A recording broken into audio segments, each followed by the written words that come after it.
Assalamualaikum warahmatullahi wabarakatuh.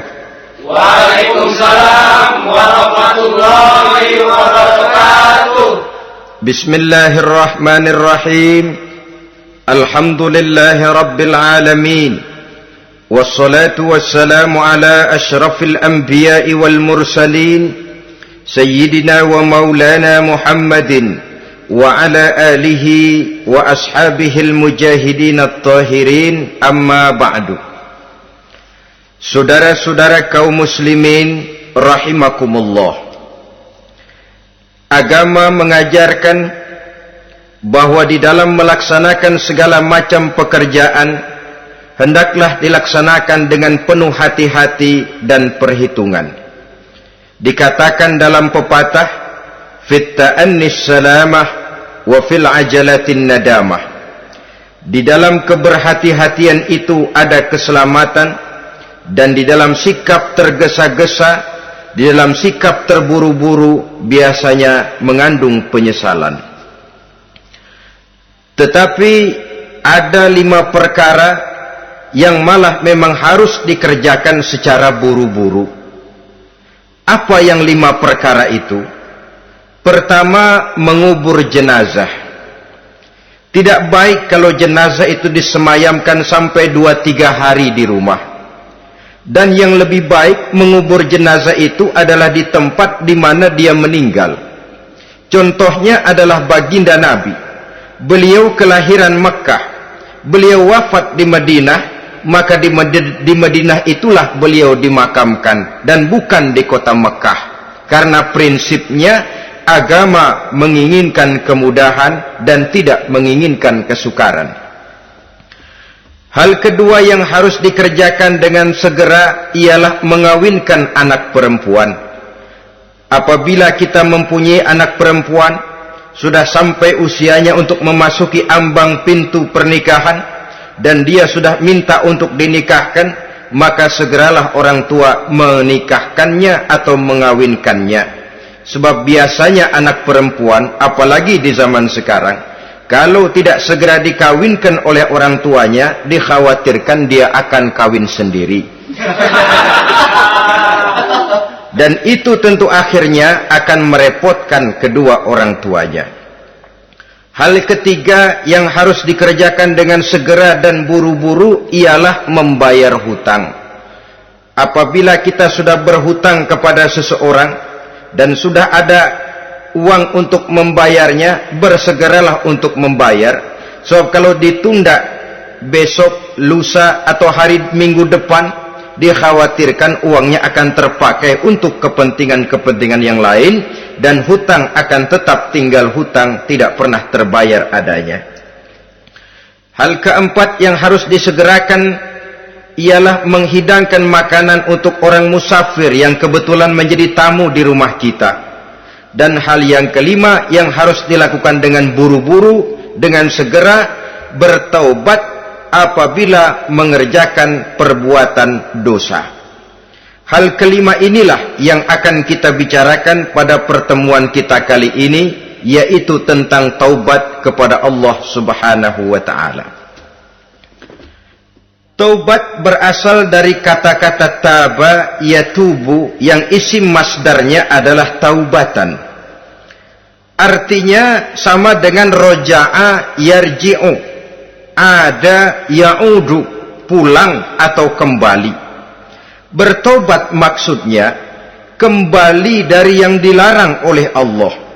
Kalau dalam perjalanan hidup ini kita suka menerjang larangan-larangan Allah, melaksanakan apa-apa yang dilarang olehnya, maka taubat artinya meninggalkan larangan-larangan itu dan kembali kepada apa yang diperintah oleh Allah Subhanahu wa ta'ala.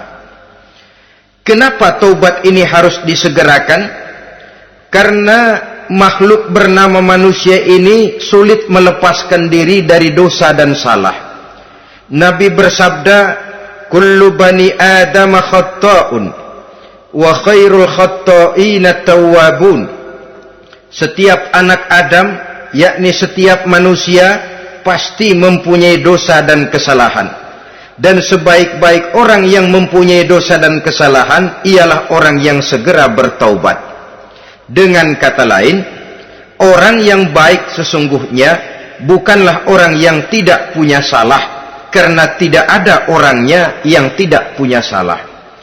Tetapi orang yang baik adalah orang yang apabila melakukan kesalahan, dia segera sadar, dijadikannya kesalahan itu sebagai pelajaran untuk tidak diulanginya lagi pada masa-masa yang akan datang.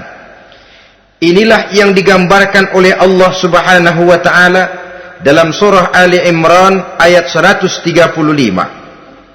Walladzina idza fa'alu fahishatan, dan orang-orang yang apabila mereka terjatuh ke dalam perbuatan dosa, au zalamu anfusahum, atau berbuat zalim kepada diri mereka sendiri, zakarullaha fastaghfaru lidzunubihim, mereka segera ingat kepada Allah dan memohon ampun terhadap dosa yang pernah mereka kerjakan. Saudara-saudara kaum muslimin rahimakumullah, sejak awalnya iblis memang sudah memproklamirkan diri di hadapan Allah Subhanahu wa taala. Apa kata iblis? Ya Rabbi wa izzatika la azalu aghwi bani adama ma damat arwahuhum fi ajsadihim. Ya Allah, demi kemuliaan-Mu saya bersumpah, kata iblis, saya akan selalu memperdayakan anak-anak Adam. Saya akan selalu menggoda manusia selama ruh mereka masih ada di dalam jasad mereka. Jadi selama ruh masih ada di dalam jasad, selama itulah iblis akan selalu berusaha menggelincirkan manusia untuk jatuh ke tempat-tempat salah dan ke tempat-tempat dosa. Tetapi kemudian Allah juga memberikan jaminan. Allah menjawab proklamasi iblis ini, wa izzati wa jalali ya mal'un la azalu aghfiru lahum mastaghfaru.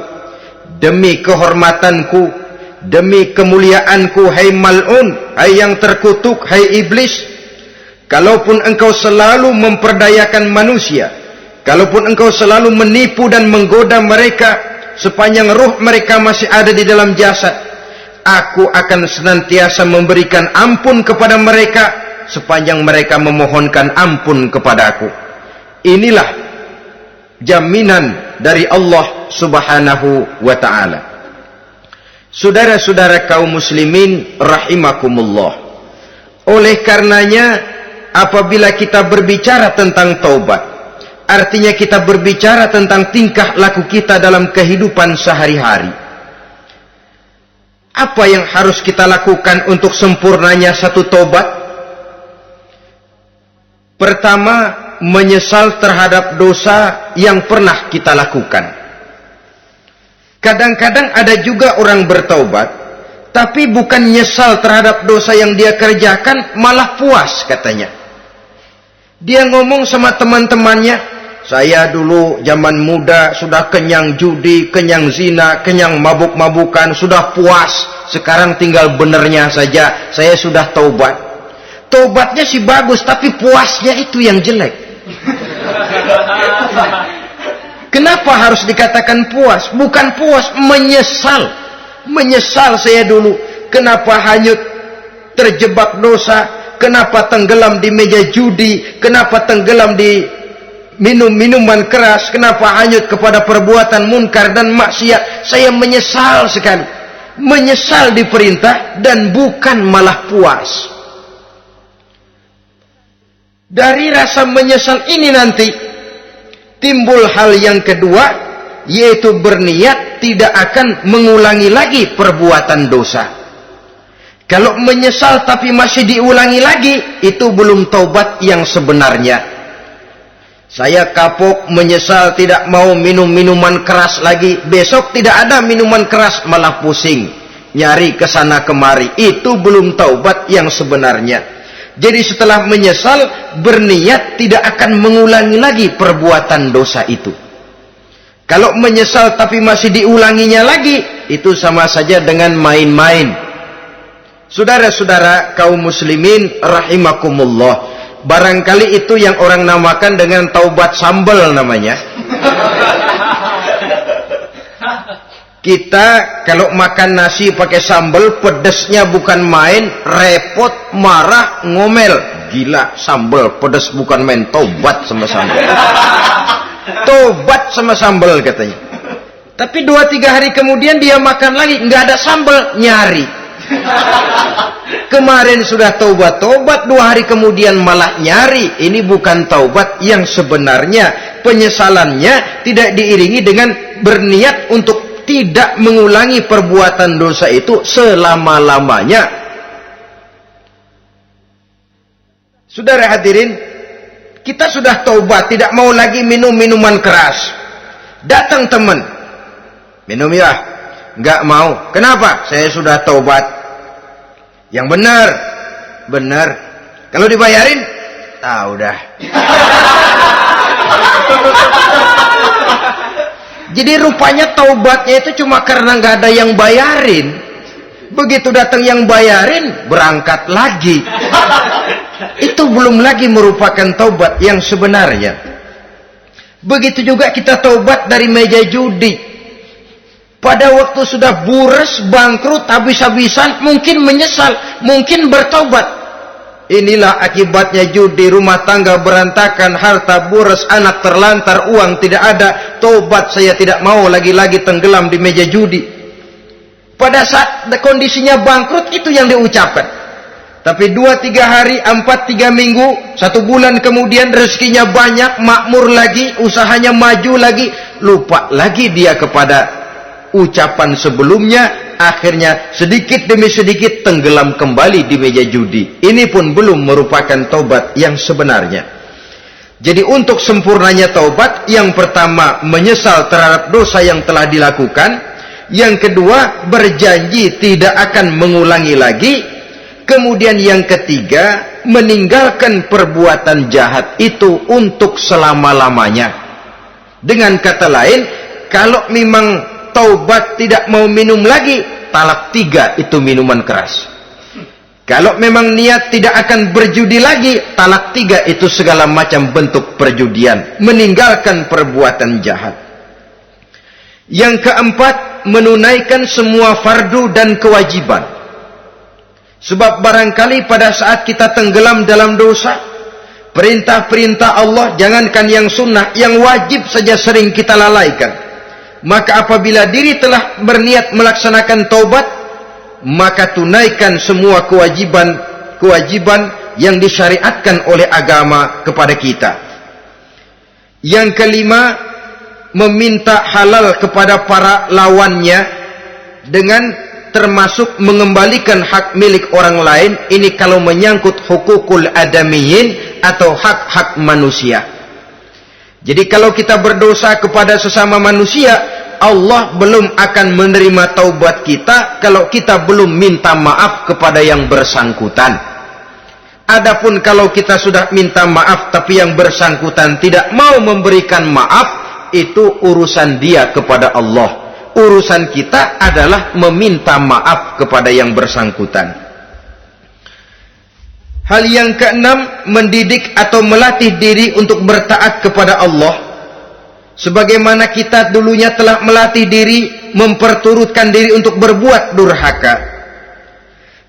Lalu memperbaiki yang dimakan dan yang diminum. Itu juga merupakan ciri dari orang-orang yang melaksanakan taubat kepada Allah Subhanahu wa ta'ala. Kemudian apalagi? Memperbanyak istighfar di dalam kehidupan. Disabdakan oleh Nabi, inna likulli da'in dawa'un wa dawa'u zunubi al-istighfar. Sesungguhnya segala macam penyakit tentu ada obatnya, dan obat dari segala macam dosa adalah istighfar. Saudara-saudara kaum muslimin rahimakumullah. Jadi kalau yang terdahulu merupakan perbuatan-perbuatan konkret, maka yang terakhir ini taubat dalam bentuk ucapan berupa memperbanyak istighfar, memohonkan ampun kepada Allah Subhanahu wa ta'ala. Mari kita lihat dalam teladan hidup kita, manusia yang hatinya paling bersih tidak lain adalah Rasulullah sallallahu alaihi wasallam. Beliau sudah mendapat jaminan ampun dari seluruh dosa. Liyaghfira lakallahu ma taqaddama min zambika wa ma ta'akhkhar, kata Allah.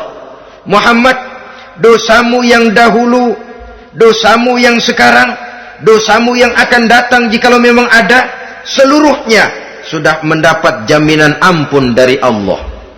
Tetapi coba lihat dari sejarah perjalanan hidup yang mulia ini. Sungguh pun beliau sudah nyata-nyata mendapat jaminan ampun dari Allah.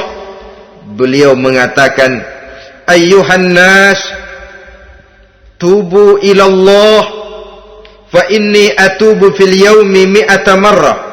Wahai manusia, bertaubatlah kepada Allah, maka sesungguhnya saya, kata beliau, dalam satu hari bertaubat 100 kali kepada Allah.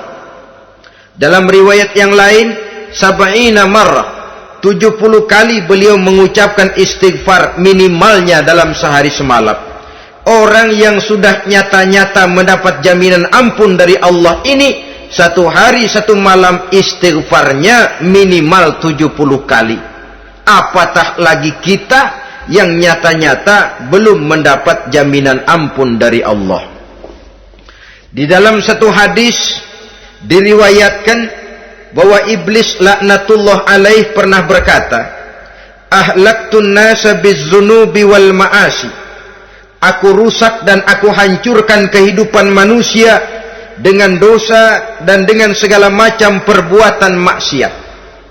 Iblis menghancurkan manusia dengan menanamkan kegemaran berbuat dosa dan menanamkan kesukaan untuk bergelimang dalam dunia maksiat.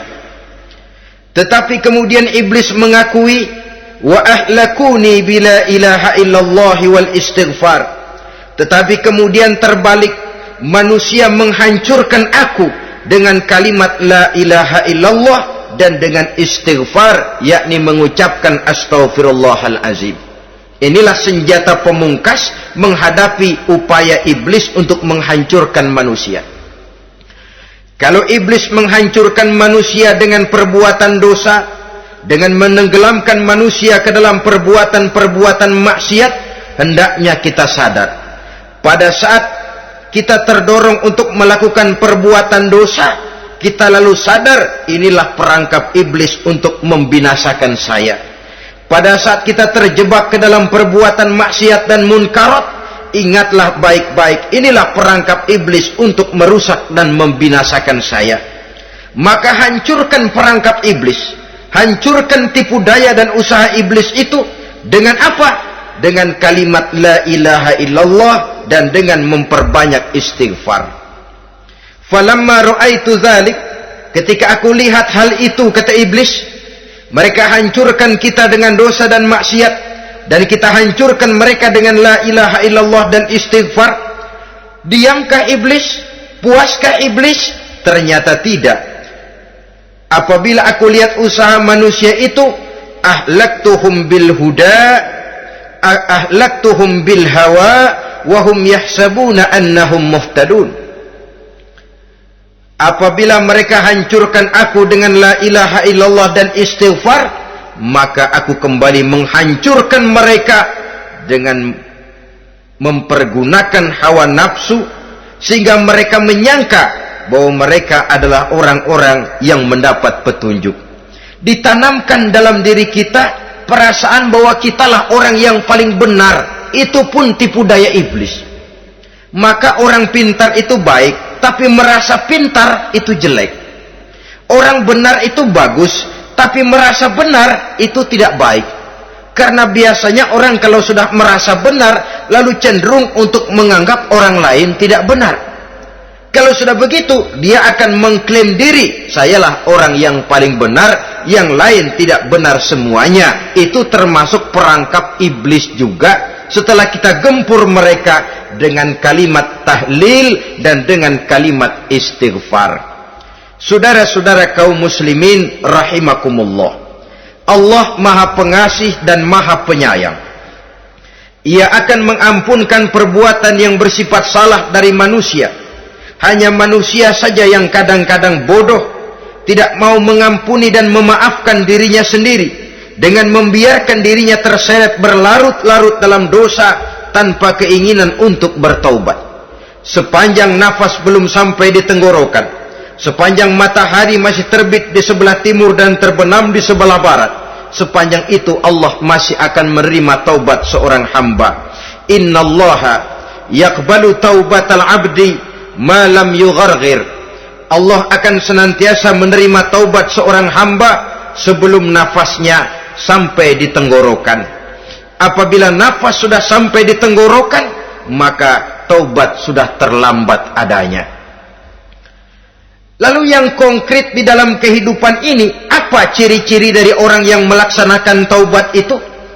Seorang ahli hikmah berkata, pertama, orang yang taubat itu kelihatan bahwa dalam kehidupan ini dia mampu menjaga lidahnya dari ucapan yang berlebih-lebihan, dari ucapan yang tidak ada manfaatnya, dari ucapan yang mengandung dosa, namimah, mengadu domba, dan ucapan-ucapan yang merugikan orang lain. Orang yang taubat kelihatan dari lidahnya. Ini yang konkret. Yang kedua, orang yang taubat itu cirinya tidak ada lagi rasa dengki di hatinya, tidak ada keinginan untuk membenci dan memusuhi orang lain. Kenapa? Dia sudah sibuk memikirkan kekurangan dirinya sendiri, sehingga tidak ada waktu lagi untuk mengorek-ngorek, mencari-cari aib dan kekurangan pada diri orang lain. Ini makna ucapan Nabi, tuba liman syaghalahu aibuhu an uyubin nas. Beruntunglah orang yang kekurangan pada dirinya menyebabkan dia cukup sibuk sehingga tidak sempat mencari-cari dan mengorek-ngorek aib dan kekurangan orang lain. Berbeda dengan orang yang masih jauh dari sikap taubat, selalu berusaha mencari dan mengorek-ngorek kekurangan orang lain, sementara aib dan kekurangan dirinya diumpetin. Ini namanya ilmu kancil. Orang lain disorotin, dia ngaling, ngumpet. Kerjaannya apa? Monten orang lain saja. Dia sendiri tidak mau diponten dan tidak mau memonten dirinya. Akibatnya apa? Sikap introspeksi tidak ada. Sikap mawas diri hilang. Sikap melihat, bercermin terhadap pribadinya sendiri hilang. Yang ada cuma menilai orang lain saja. Jadi adapun orang yang sudah bertaubat ini, di hatinya tidak ada dengki. Melihat orang lain mendapat nikmat, alhamdulillah, dia ikut bersyukur. Lain dengan orang yang jauh dari taubat. Tetangganya dapat nikmat, dia meriang. Tidak senang hatinya melihat orang lain senang. Orang melarat malah tepuk tangan. Saudara hadirin yang saya muliakan, orang yang semacam ini pada hakikatnya selalu disiksa oleh perasaannya sendiri. Kalau tetangganya yang kaya, ditanya kemana dukunnya. Tapi kalau tetangganya jatuh melarat, dia tepuk tangan, gembira bukan main. Lain dengan orang yang sudah bertobat, hasud itu hilang dari dirinya. So hasud inilah yang akan memakan kebaikan yang kita kerjakan. Kata Nabi, hasud itu bisa memakan kebajikan seperti api memakan kayu bakar. Allahu Akbar. Puasa kita, zakat kita, sholat kita, habis keropos dimakan oleh sifat hasud. Tidak terasa, tapi begitu kita punya sifat dengki kepada orang lain, maka sholat kita dimakan oleh dengki tadi, puasa kita dimakan oleh dengki tadi, segala macam kebaikan yang kita kerjakan dimakan oleh si dengki tadi, seperti api memakan kayu bakar, cepat sekali. Itulah sebabnya bagaimanapun banyak kebaikan yang sudah kita kerjakan, jangan bangga dan jangan lalai. Sebaliknya, bagaimanapun besar dosa dan kesalahan yang pernah kita lakukan, jangan putus asa dari rahmatnya Allah subhanahu wa ta'ala. Jadi yang kedua, ciri orang yang bertaubat, di hatinya tidak ada dengki dan tidak ada rasa ingin memusuhi orang lain. Dia berhadapan dengan setiap orang dengan modal husnuzon, baik sangka kepada Allah. Tidak a priori. Kadang-kadang ada orang ketemu saja baru tapi sudah punya rasa jelek. Diperturutkannya suuzonnya. Yang ketiga, ciri orang bertaubat itu menjauhkan diri dari pergaul dengan orang-orang jahat. Sebab kita tahu bahwa pergaulan sangat besar pengaruhnya dalam ikut membentuk kepribadian manusia. Asyariku wa fi syarri syarrun. Bersekutu dengan kejahatan biasanya ikut jadi jahat. Walaupun secara langsung tidak melakukan kejahatan, tapi sudah termasuk dalam jamaah yang jahat juga namanya. Saudara-saudara kaum muslimin, bukan berarti orang yang taubat lalu tidak mau bergaul itu juga mencerminkan keangkuhan diri. Bergaul dia bergaul, tetapi kepada orang-orang yang jahat ia sekedar menghindarkan diri pergaulannya itu dari kejahatan yang bisa ditimbulkan oleh orang-orang jahat tadi. Ciri yang keempat dari orang yang bertaubat, dia mempersiapkan diri untuk menghadapi mati. Mempersiapkan diri. Sebagaimana kita tahu, kalau kita akan pergi ke luar kota, tentu kita membawa bekal.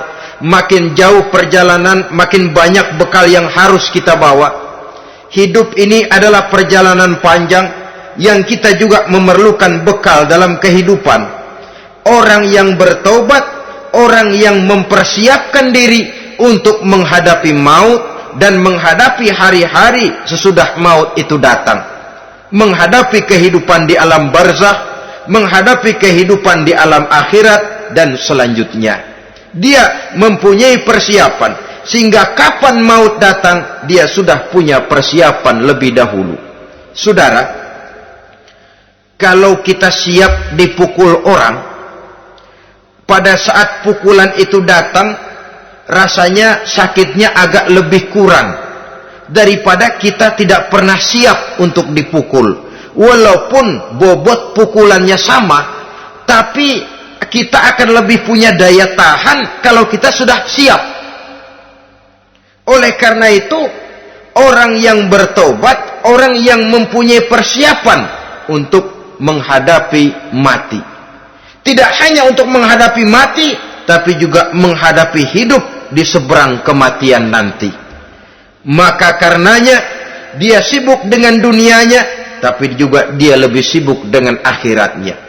Dia tenggelam dalam berbagai macam kesibukan dunia, lain saat dia memfanakan diri untuk membekali diri menghadapi kehidupan sesudah hidup yang sekarang ini. Ciri-ciri ini tentu akan kelihatan dari gerak hidup seseorang. Saudara-saudara kaum muslimin rahimakumullah. Jadi dengan kata lain, kalau kita kembali kepada surah Ali Imran ayat 135 tadi, apabila dalam kehidupan terjebak kita kepada perbuatan dosa atau zalim kepada diri sendiri, zakarullah, segeralah mengingat Allah, fastaghfaru li dzunubihim, dan segera memperbanyak istighfar, memohon ampun kepada Allah Subhanahu wa taala, sebab dosa dalam Islam hanya bisa ditebus dengan taubat. Bukan dengan uang, bukan dengan beras, bukan juga dengan piagam. Dosa dalam Islam hanya bisa ditebus dengan melaksanakan taubat kepada Allah. Dan untuk bertaubat tidak usah ngulur waktu. Besok saja, bulan depan saja, tahun depan saja, nanti saja kalau sudah agak sedikit tua. Ibarat diri kita ini kaca, kata Imam Ghazali, maka dosa adalah debu. Apabila kaca kena debu, sedikit nempel debu, lalu dilap, sedikit nempel debu, terus dilap lagi, insya Allah kaca akan tetap bersih. Tapi kalau kita menunggu debu sampai banyak, apalagi sampai berurat, berkarat, nanti akan sulit membersihkannya. Demikian hati manusia itu. Kalau sudah dihinggapi oleh dosa, ditumpuknya lagi, berkarat dosa dalam hati, biasanya berat untuk melaksanakan taubat. untuk lebih meningkatkan pengertian kita tentang ciri dari orang-orang yang bertaubat, mari kita ikuti sebuah dialog yang pernah terjadi antara Rasul dengan para sahabat. Satu hari ketika sedang berkumpul dengan para sahabat, baginda Rasul bertanya, "Atadruna manit taib?" Saudara-saudara, tahu enggak saudara-saudara, siapa sebenarnya orang-orang yang bertaubat itu? Macam-macamlah jawaban para sahabat, tapi yang jelas akhirnya mereka berkata, Allahu wa rasuluhu a'lam. Allah dan Rasulnya yang lebih tahu siapa sebenarnya orang yang bertaubat itu. Atas jawaban ini, baginda Rasul lalu menegaskan, pertama, man taba wa lam yata'allamil ilma falaysa bitaibin. Siapa orang yang mengaku bertaubat kepada Allah, lalu dia tidak mau mencari ilmu, tidak mau belajar, falaysa bitaibin, maka dia belum termasuk orang yang bertaubat. Jadi di sini jelas bahwa bukan hanya dari dosa kita bertaubat, juga bertaubat dari kebodohan. Dalam arti tidak membiarkan diri kita bodoh terus menerus. Dengan bahasa anak sekarang, bodoh tapi betah.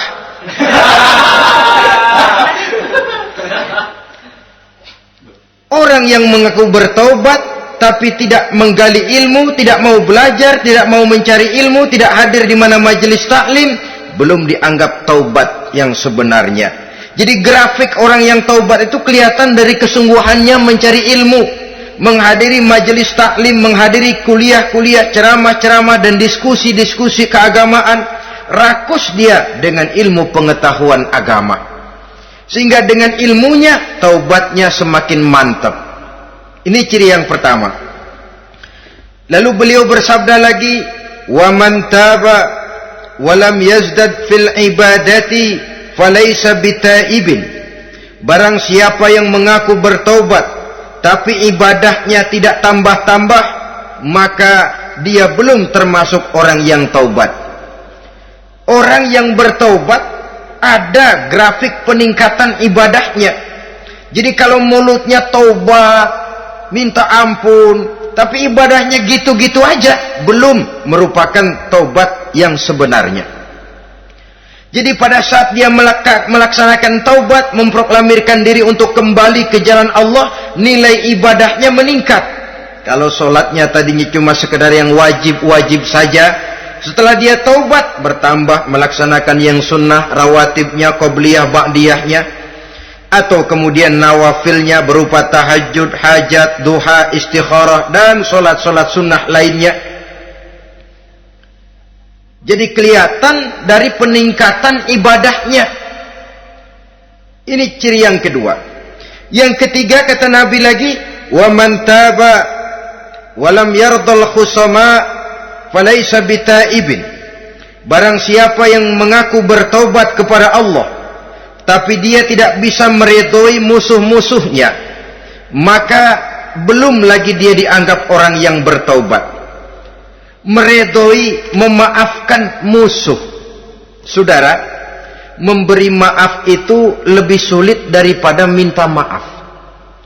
Tapi memberi maaf lebih mulia daripada minta maaf. Minta maaf gampang, memberi maaf yang sulit. Karena itu orang yang memberi maaf menunjukkan jiwa yang lebih luhur daripada orang yang minta maaf. Sebab apa? Posisi orang yang memberi maaf kan posisi orang yang menang. Biasanya dalam posisi menang orang gampang congkak dan sombong. Orang datang minta maaf kepada kita, lalu timbul keseganan. Iya, minta maaf sih gampang. Memberi maaf itu yang sulit, tapi itu yang sangat dianjurkan, dan itu merupakan ciri dari orang-orang yang bertaubat. Lalu apalagi? Wa man taba wa lam yughayyir libasahu wa zinatahu falaysa bitaibin. Barang siapa yang mengaku bertaubat tetapi pakaian dan perhiasannya tidak berubah, maka dia belum lagi dianggap bertaubat. Orang bilang pakaian memang kulit, yang penting isi. Tetapi bagaimanapun kulit mencerminkan isi. Dari pakaian kita bisa mengkaji kepribadian seseorang. Saya berpendapat bahwa pakaian penting, kulit juga penting. Kulit penting, isi penting. Kulit tanpa isi tidak ada artinya. Isi tanpa kulit juga meragukan orang.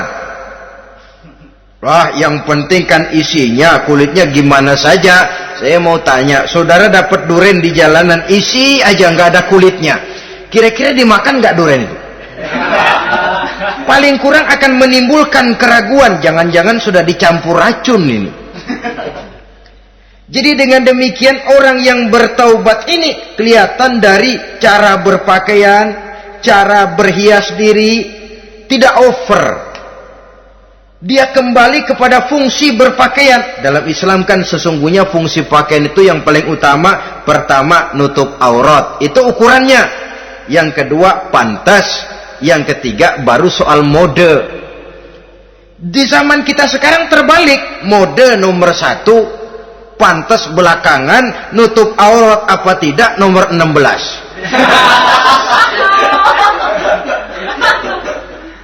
Kalau sudah mode, kita kekurangan pertimbangan.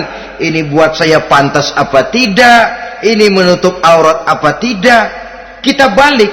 Padahal fungsi berpakaian dalam Islam tujuan utamanya pertama nutup aurat. Biar modenya mutaakhir, ciptaan Pierre Cardin sekalipun, kalau memang tidak nutup aurat, ya hukumnya masih belum berpakaian.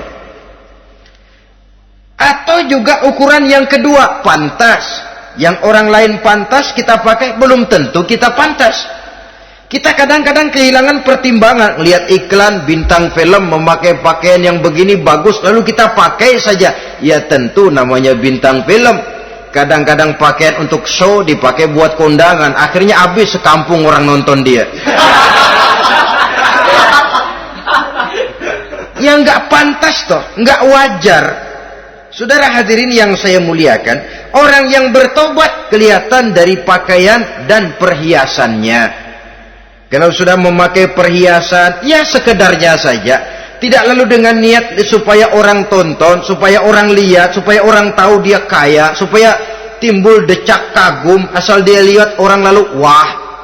Kalau sudah diwahi lalu senang. Saudara hadirin yang saya muliakan, kemudian kata Nabi lagi, wa man taba wa lam yubaddil ashabahu falaysa bitaibin. Siapa yang mengaku bertaubat tapi pergaulannya dari itu ke itu saja, seperti itu juga, tidak mengalami perubahan, maka dia belum lagi dianggap bertaubat. Kalau taubat kita dari judi, jangan bergaul lagi dengan penjudi. Dalam arti jangan berkumpul di majelis judi. Ah, saya sih udah tobat nggak main judi, tapi ngumpulnya di situ terus. Ya bagaimana? Pada akhirnya toh akan terseret juga. Saudara hadirin yang saya muliakan, jadi dengan demikian lingkungan juga sangat besar pengaruhnya dalam kriteria orang yang bertaubat. Selanjutnya Nabi bersabda, wa man taba walam yughayyir khuluquhu falaysa bitaibin. Siapa yang mengaku bertaubat tapi akhlaknya, budi pekertinya tidak mengalami perubahan, maka orang itu pun belum dianggap bertaubat. Ini juga konkret. Orang yang bertaubat kelihatan dari akhlaknya. Kalau kemarin sama orang tua songong, kurang ajar, nyelongcong, maka setelah taubat dia berakhlak kepada orang tua. Kalau kemarin kepada anak muda menindas, tidak senang kepada anak muda yang maju, setelah dia taubat dia bisa menyayangi kepada anak-anak muda. Akhlak ini lain dengan adat, istiadat. Adat biasanya hanya memandang yang lahir, sedangkan akhlak zahir batin dipandang. Contoh, seorang anak muda kalau lewat di depan orang tua membungkukkan badan, menurut adat dia sudah sopan.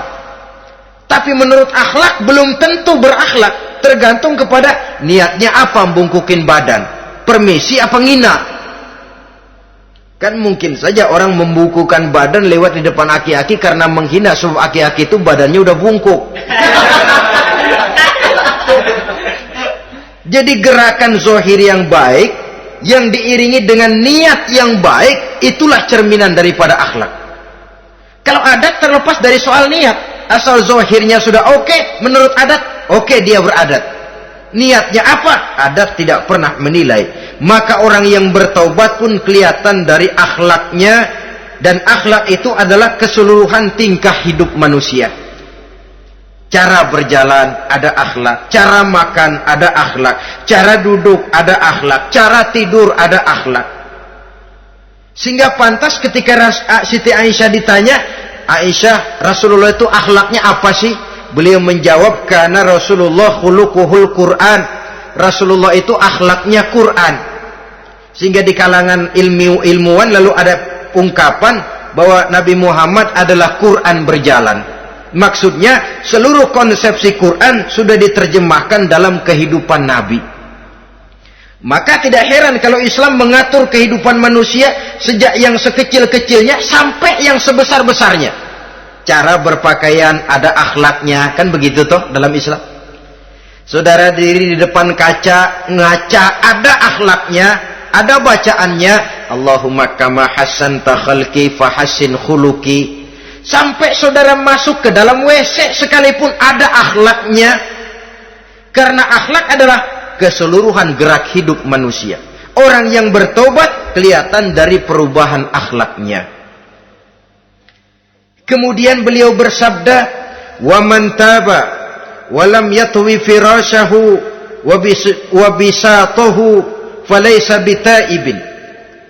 Siapa orang yang mengaku bertaubat tetapi dia tidak menggulung tempat tidur dan spraynya, maka dia belum dianggap bertaubat. Ini bahasa kinayah. Menggulung spray, melipat tempat tidur artinya lebih banyak ibadahnya daripada tidurnya.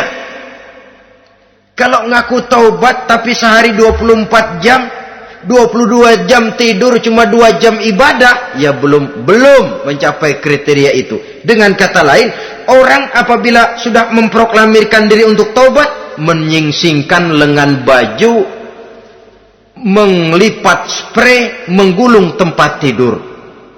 Bukan berarti dia tidak tidur-tidur, tetapi bersiap diri untuk melaksanakan ibadah yang pada saat dia terjebak dalam dosa, sudah banyak ibadah yang ditinggalkannya. Saudara-saudara kaum muslimin rahimakumullah.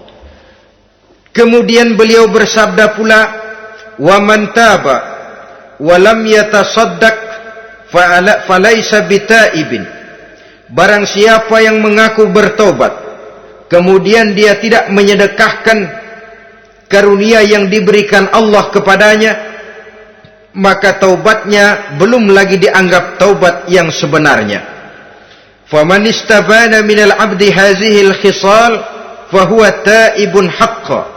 Apabila nyata tanda-tanda ini pada diri seorang hamba, maka barulah taubatnya dinamakan taubat yang sebenarnya. Jadi untuk taubat itu ada 2 jalan yang bisa kita tempuh. Pertama, taubat dengan lisan, taubat dengan ucapan. Dalam artian apa? Memperbanyak istighfar. Istighfar yang mana? Yang mana yang mungkin saja. Kalau waktunya sempit, ya istighfar yang pendek-pendek. Astaghfirullah, astaghfirullah, astaghfirullah. Mau yang lebih panjang, astaghfirullahalazim allazi la ilaha illa huwal hayyul qayyum wa atubu ilaih min jami'il ma'asi waz zunub la haula wala quwwata illa billahil aliyyil azim. Ada waktu yang lebih panjang lagi membaca sayyidul istighfar. Tiap kali berbuat jahat, tiap kali diiringi dengan istighfar. Nah, ini yang bisa runtuh dengan istighfar ini dosa apa? Dosa yang ringan, dosa yang biasanya dilakukan oleh panca indera kita. Mata, ini dosa mata, insya Allah bisa runtuh dengan istighfar. Ngelihat yang haram, cepat nunduk, astagfirullah. Habis nunduk, jangan ngeliatin lagi. Kadang-kadang ngelihat nunduk, istighfar, melotot lagi, istighfar lagi.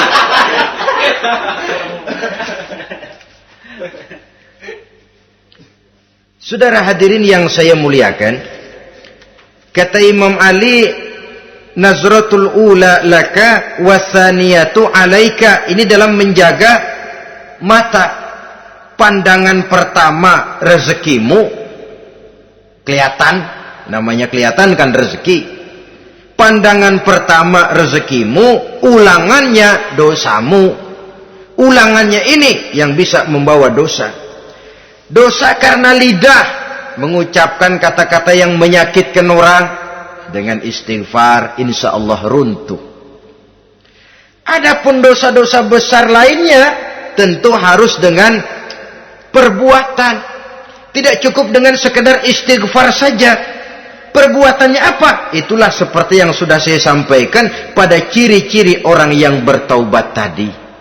Oleh karenanya, beruntunglah kita masih diberikan umur oleh Allah. Sehingga segala dosa dan kesalahan yang kita lakukan, kita masih punya kesempatan untuk mengadakan pemutihan, bertaubat kepada Allah. Nah, apa kemudahan yang diberikan Allah kepada orang yang melazimkan istighfar di dalam hidupnya? Pertama, kata Nabi, man lazimal istighfar, siapa orang yang melazimkan, membiasakan diri istighfar, diberikan keistimewaan oleh Allah. Pertama, ja'alallahu lahu min kulli dhiqin makhraja. Allah akan memberikan jalan keluar untuknya dari segala macam kesulitan. Hidup ini kan problem. Makin tinggi status sosial, makin banyak urusan. Urusan akan selesai apabila hidup di dunia selesai. Kita menyangka orang lain lebih enak dari kita, padahal tiap orang punya urusan. Yang namanya enak barangkali persis seperti pelangi biang lala itu. Tidak pernah di atas kepala kita, di atas kepala orang lain saja.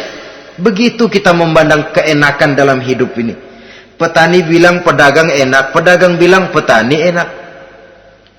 Tapi begitulah keenakan itu. Orang yang melazimkan istighfar, dia akan diberikan jalan keluar dari segala macam kesulitan. Menurut perhitungan otak, deadlock, buntu, tidak sanggup lagi, entah bisa terwujud dan terlaksana. Allah memberikan jalan keluar dari segala kesulitan. Saudara, kalau Allah sudah memberikan jalan keluar dari kesulitan, siapa lagi yang bisa bikin sulit kita? Kalau Allah yang memberikan jalan keluar, everything is running well, katanya. Semua urusan bisa jalan dengan lancar. Tapi tanpa istighfar, jauh kita dari Allah. Jalan yang sudah lapang pun bisa jadi sempit. Urusan yang sudah nyata akan selesai pun bisa jadi injelimet. Dan jalan yang tadinya tidak berliku-liku pun bisa berliku-liku. Ini faktor yang di luar perhitungan matematis. Kita tidak mampu, Allah maha mampu. Menurut akal kita tidak mungkin. Kalau Allah mau, tidak ada yang tidak mungkin. Saudara-saudara, ini fasilitas pertama. Orang yang gemar istighfar diberikan jalan keluar dari segala macam kesulitan.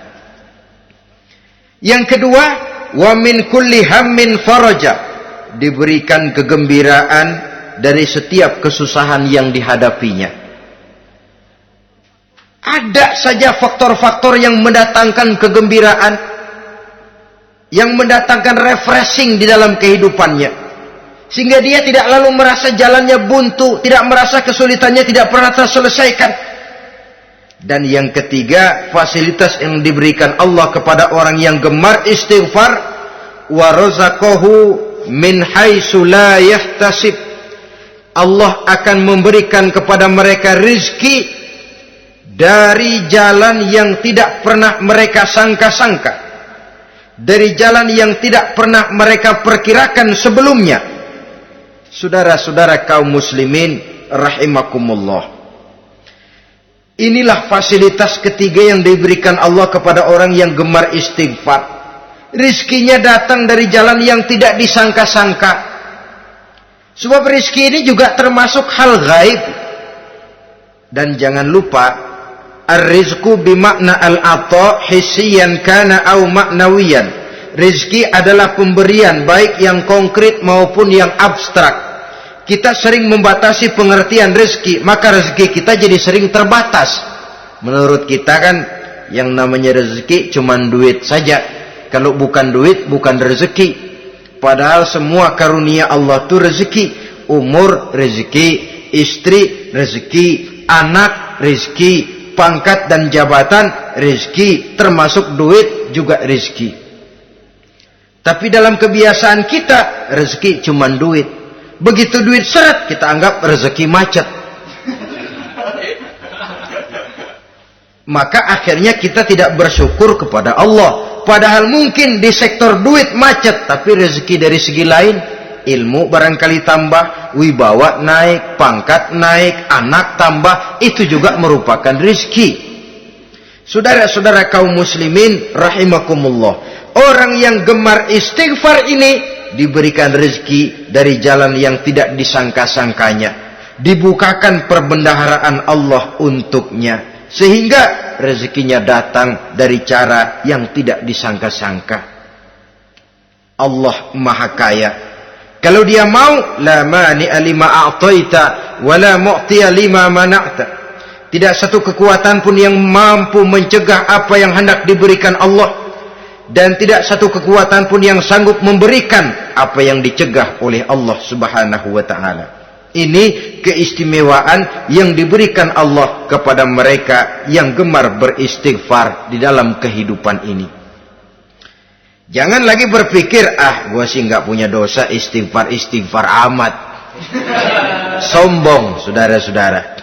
Manusia itu lebih baik merasa banyak dosa daripada merasa tidak punya dosa. Tanda orang bahagia, kata Nabi 4. Pertama, orang yang selalu ingat kepada kesalahan yang pernah dia lakukan. Itu orang bahagia. Selalu ingat kepada kesalahan yang pernah dilakukannya. Sehingga pada saat akan melakukan kesalahan yang baru, dia mikir-mikir. Dosa gue yang kemarin udah 3 keranjang, nih nambah lagi. Ingatannya terhadap kesalahan yang lalu akan merupakan langkah preventif yang mencegah dirinya untuk tidak menambah kesalahannya. Orang bahagia, orang yang selalu ingat kesalahan yang pernah dia lakukan, terbayang di pelupuk mata, bukan ngumpet-ngumpetin dosa. Sebab apa yang mau kita umpetin di hadapan Allah? Yang kedua, tanda orang bahagia itu orang yang selalu melupakan kebaikannya. Kalau dia berbuat baik, dia lupakan. Dia anggap dirinya belum pernah berbuat baik. Sehingga di mana ada kebaikan, dia tidak bisa ikut. Dia merasa sangat rugi. Sebab dia anggap dirinya belum pernah berbuat baik. Yang ketiga, tanda orang bahagia. Dalam urusan dunia, dia lihat ke bawah. Sehingga timbul rasa syukurnya. Bahwa kalau dia sengsara masih banyak yang lebih sengsara dari dia. Bahwa kalau dia miskin masih jauh lebih banyak yang miskin dari dia. Bahwa kalau dia menemui kesulitan masih banyak yang jauh lebih sulit dari dia. Dengan cara itu jiwanya akan lapang, hidupnya akan tenang, dan dia tidak pernah ingkar kepada nikmat yang diberikan Allah. Sebaliknya yang keempat, tanda orang bahagia itu dalam urusan akhirat dia lihat ke atas. Dunia, lihat yang bawah. Akhirat, lihat yang atas. Kalau dia bisa sholat, kenapa saya tidak? Kalau dia sanggup puasa, kenapa saya tidak? Kalau dia bisa baca Quran, kenapa saya tidak? Timbul panas, nyontoh ibadah mendatangkan kebahagiaan. Rakus ibadah malah dianjurkan. Rakus dunia malah tercela. Nah, lawanannya orang celaka, saudara-saudara. Orang celaka juga tandanya 4 lawanan yang tadi itu. Pertama, orang yang selalu melupakan kesalahannya. Kalau berbuat dosa lupa, sok bersih. Alah, dosa gue mah dikit. Saudara hadirin yang saya muliakan, orang yang selalu melupakan kesalahan, menganggap dirinya bersih, akhirnya kalau ingin berbuat dosa nggak dimikir-mikir, tidak ada lagi yang ditimbang-timbang. Selanjutnya, yang kedua, orang celaka itu orang yang selalu mengingat kebaikannya. Akhirnya apa? Timbul sifat nepuk dada, membanggakan jasa, lahirlah pahlawan-pahlawan kesiangan.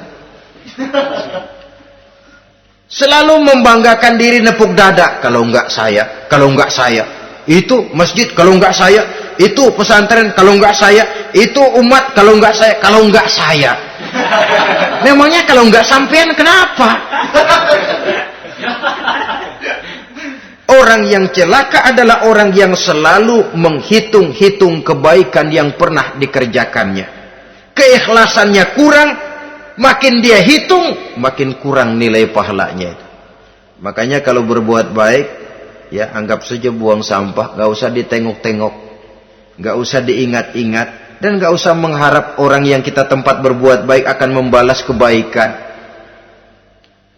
Saudara hadirin yang saya muliakan, yang ketiga, tanda orang celaka dalam urusan dunia, lihatnya ke atas. Panasnya timbul, syirik dan dengkinya naik, rakusnya jadi.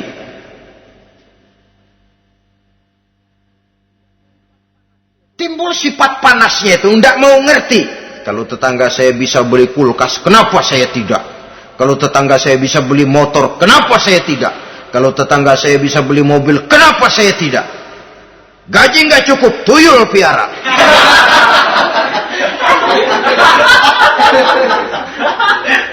Orang itu kalau sudah didorong oleh rakus kan bisa jadi menghalalkan segala macam cara untuk mencapai tujuan.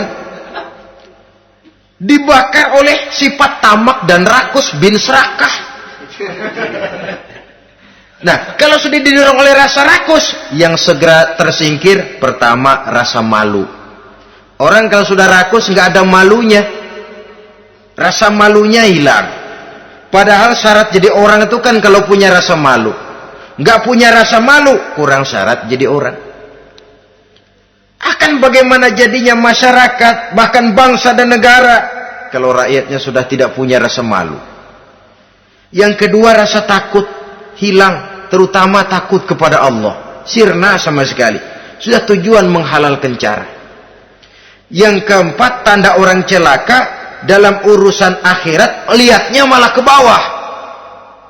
Kenapa kamu enggak sholat? Itu bapak anu yang tuaan, enggak, saya enggak lagi. Kenapa ngelihatnya mesti kepada yang begitu? Sehingga lalu tidak ada gairah untuk mencontoh.